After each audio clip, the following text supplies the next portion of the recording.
जब भी बाउंड्रीज बनाने और खुद की सुरक्षा की बात आती है तब यूजुअली दो तरह की आर्ग्यूमेंट्स उठकर आती हैं और लोग दो तरह के ग्रुप्स में बंट जाते हैं। एक तरह के लोग बोलते हैं कि हाँ बाउंड्रीज को ढीला कर दो, रूल्स को कम कर दो और लोगों को हर चीज को एक्सप्लोर करने की छूट दो। लेकिन दूसरी तरह के लोग बोलते हैं कि नहीं, बाउंड्रीज को खोलना, रूल्स को कम करना या फिर लिबरल बन जाना गलत है और इससे हमारी सेफ्टी खतरे में आ जाएगी।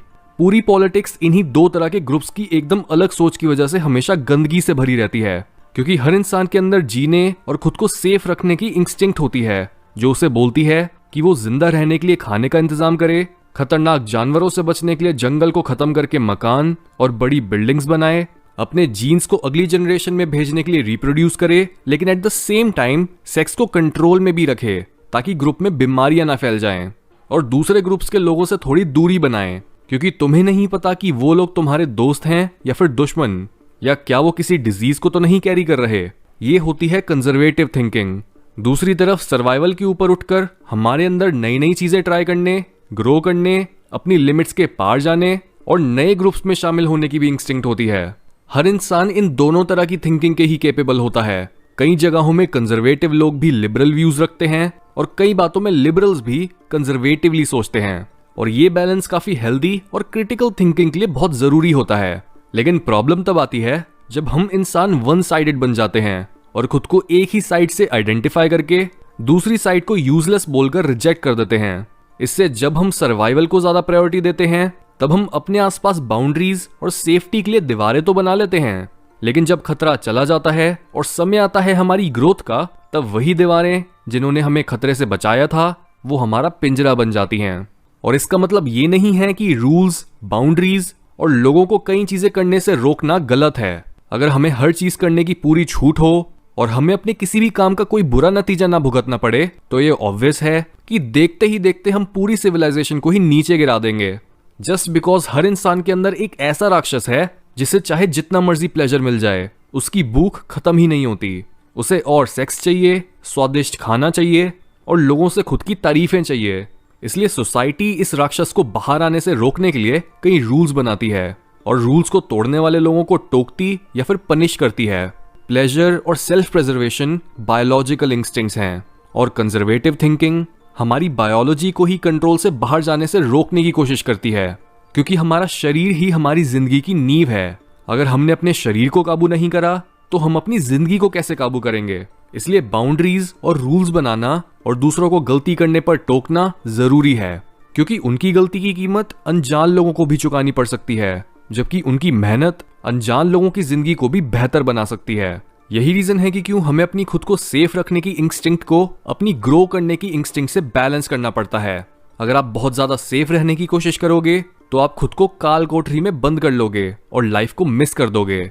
और दूसरी तरफ अगर आप बस अपनी ग्रोथ पर ही ध्यान देते हो, महान और सक्सेसफुल बनना चाहते हो, लेकिन आपकी कोई बाउंड्रीज ही नहीं है, आप किसी को भी अपना दोस्त बना लेते हो और किसी के साथ भी कैजुअली इंटीमेट हो जाते हो, तब भी आप रिस्क को ढंग से कैलकुलेट ना कर पाने और अपनी सेफ्टी पर ध्यान ना देने की वजह से कभी भी अपने गोल्स तक पहुंच ही नहीं पाते। जब तक सेफ्टी और फ्रीडम या कंजर्वेटिव और लिबरल थिंकिंग में एक बैलेंस नहीं आता, तब तक आप सफर ही करोगे और दोनों एक्सट्रीम्स में जाने की वजह से अपनी ग्रोथ की पोटेंशियल को भी खो दोगे। अपनी बुक दाओ दे चिंग में लाओत्जू लिखते हैं कि डाओ कभी किसी की साइड नहीं लेता, वो अच्छाई और बुराई दोनों को जन्म देता है, इसलिए बीच में रहो, खाली रहो। लाओत्जू इस कोट के साथ हम लोगों को खुद की बेसिक इंस्टिंक्ट्स के ऊपर उठने का तरीका बता रहे हैं। वो बोल रहे हैं कि सही और गलत को मत पकड़ो, क्योंकि वो दोनों तो एक दूसरे के बिना रह ही नहीं सकते। अगर तुमने सिर्फ सही को पकड़ लिया तब भी वो अधूरा सच होगा, और अगर गलत को पकड़ा तब भी। दोनों को साथ में यूज करो, एक्सट्रीम्स में मत जाओ, सेंटर में रहो और सिचुएशन के अकॉर्डिंग खुद को ढालना सीखो। इस तरीके से हम खुद को सेफ भी रख सकते हैं और एट द सेम टाइम जो चीज हमारे अंदर बाउंड्रीज को तोड़कर बड़ी होना चाहती है, वो भी इस बैलेंस की मदद से ये समझ पाती है कि उसे असल में मटेरियल ग्रोथ नहीं बल्कि स्पिरिचुअल फ्रीडम चाहिए। जो चीज आप खाने, सेक्स, गेम्स, सोशल मीडिया या पैसों में ढूंढ रहे हो, वो चीज और आपकी ट्रू फ्रीडम आपको अपने अंदर मौजूद उस चीज को छूकर मिलेगी जो ना तो कभी पैदा हुई थी और ना ही वो कभी मरती है। और ये चीज हम सिर्फ तभी कर पाते हैं जब हम दोनों साइड्स को एक्सेप्ट करते हैं और होल बनते हैं। जब भी आपके मन या एक्शंस में डिवीजन आ गया समझ लो वहां आप एक कैदी बन गए और अपनी स्पिरिचुअल नेचर से दूर होकर सिर्फ अपनी चमड़ी के कंसर्न्स में ही उलझ गए। एक इंसान दूसरे इंसान से इसलिए लड़ता है क्योंकि वो उसे खुद से अलग समझता है। हर इंसान एक शीशा है जो बस चमड़ी के कपड़े से ढका हुआ है। अगर आपने इस फैक्ट को समझ लिया तो आप चमड़ी के पार दूसरे इंसान में खुद को देख पाते हो। आप अपने से ऑपोजिट व्यूज रखने वाले लोगों पर गुस्सा नहीं करते, बल्कि आप ये समझ पाते हो कि उसकी ऑपोजिशन भी रियलिटी में बैलेंस बनाए रखने के लिए जरूरी है। क्योंकि अगर नफरत नहीं होगी तो प्यार कैसे एग्जिस्ट करेगा, लॉजिक नहीं हुआ तो इमोशन कैसे एग्जिस्ट करेगा, और ऐसे ही अगर हमारा शरीर नहीं होता तो हम इस कैद से बाहर निकलने के लिए कोई प्रयास भी नहीं करते। दुनिया इस वक्त डिवाइडेड है और पावर के भूखे लोग आम लोगों को उनकी स्पिरिचुअल नेचर से दूर करके उन्हें उनकी फिजिकल और बायोलॉजिकल नेचर के कंसर्न्स में फंसा रहे हैं। एक स्किन कलर के लोगों को ब्रेन वॉश करके ये बोल दिया गया है कि उनके दुश्मन दूसरे स्किन कलर के लोग हैं।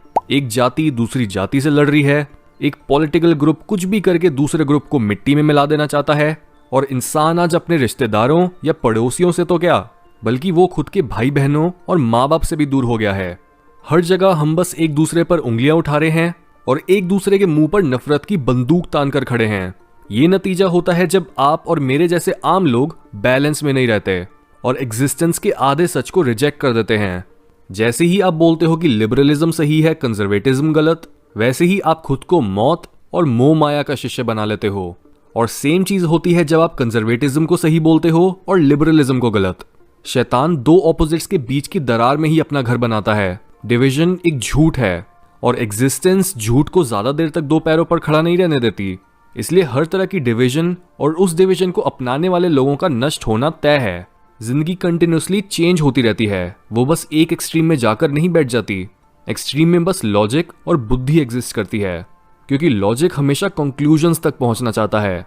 उसे कॉन्टिन्यूस चेंज नहीं बल्कि एक फिक्स्ड और फाइनल आंसर चाहिए होता है। लेकिन लाइफ का कोई कंक्लूजन नहीं होता। लाइफ हमेशा चलती और बदलती रहती है, और जो कोई भी इस बदलाव के साथ खुद को नहीं बदलता उसका कोई एवोल्यूशन भी नहीं होता।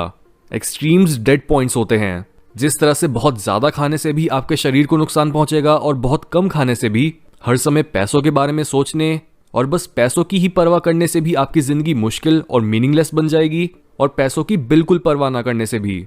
सिर्फ मिडिल पॉइंट ही ऐसी जगह होती है जहां जिंदगी को खुलकर जीने वाले लोग रहते हैं। एक्सट्रीम्स में जाना बहुत ही वेस्टर्न क्वालिटी है, जबकि इंडिया में शुरू से बैलेंस और ऑपोजिट्स के मिलाप पर बहुत ध्यान दिया गया है। कार्ल युंग अपने एक कोट में बोलते हैं कि हमारा वेस्टर्न माइंड इस अंडरस्टैंडिंग में बहुत पीछे चल रहा है, क्योंकि हम लोगों ने कभी बीच के रास्ते में चलने से होने वाले ऑपोजिट्स के मिलन जैसा कोई कॉन्सेप्ट बनाया ही नहीं। ये इनर ग्रोथ की असली चाबी है, जिसे इंडिया के लोग योगा बोलते हैं और चाइना के लोग डाओ। इसलिए अगर आप अपने मेंटल प्रिजन से बाहर आना चाहते हो तो पहले खुद को अलग अलग आइडियोलॉजीज और कॉन्सेप्ट्स के साथ आइडेंटिफाई करना और खुद पर लेबल्स की लिमिटेशंस लगाना बंद करो, और दोनों ऑपोजिट्स को साथ लेकर बीच के रास्ते पर चलो।